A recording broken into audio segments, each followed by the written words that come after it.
સીદી સૈયદની જાળી, અમદાવાદની શાન. અમદાવાદની મસ્જિદોમાં કલાત્મક જાળીઓ મુસ્લિમ સ્થાપત્યની એક વિશિષ્ટ સિદ્ધિ છે. અમદાવાદમાં લાલ દરવાજા વિસ્તારમાં આવેલી સીદી સૈયદની મસ્જિદ તેની દિવાલમાં આવેલી અત્યંત મનોહર કોતરણીવાળી બે પથ્થરની જાળીઓના લીધે જગતભરમાં ખ્યાતિ પામેલી છે. અમદાવાદ વસાવનાર સુલતાન અહેમદ શાહના ગુલામ સિદ્દી સૈયદે આ મસ્જિદ ઈસવીસન 1572માં બંધાવી હતી. 11 ફૂટ પહોળી અને 7 ફૂટ ઊંચી જાડા શરંગ પથ્થરમાં આર પાર કોતરીને બનાવેલી આ જાળીઓનો આકાર લગભગ અર્ધગોળાકાર જેવો છે. આ જાળીઓની અદ્ભુત કારીગરી કોઈ પણ જોનારને આશ્ચર્યથી મુગ્ધ કરે તેવી છે.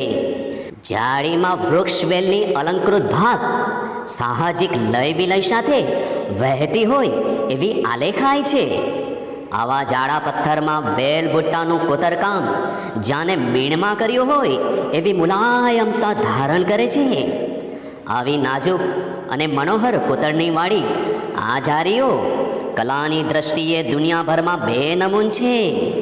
કહેવાય છે કે આ મસ્જિદમાં 3 જાળીઓ હતી, જેમાંથી એક જાળી લોર્ડ્સ કર્ઝને ઇંગ્લેન્ડ લઈ જવા માટે કઢાવી હતી, પરંતુ મુંબઈ પહોંચતા જ તે ભાંગી ગઈ હતી.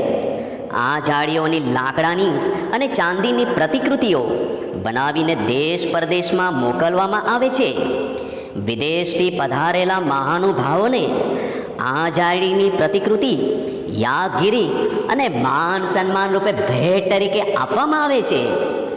જળ પથ્થરને પણ સજીવ બનાવી દેતી આ માનવે સર્જેલી પથ્થરની કારીગરી જાણે સાક્ષાત કુદરતે જ રચના કરી હોય તેવું શ્રેષ્ઠ સ્થાપત્ય અહીં જોવા મળે છે.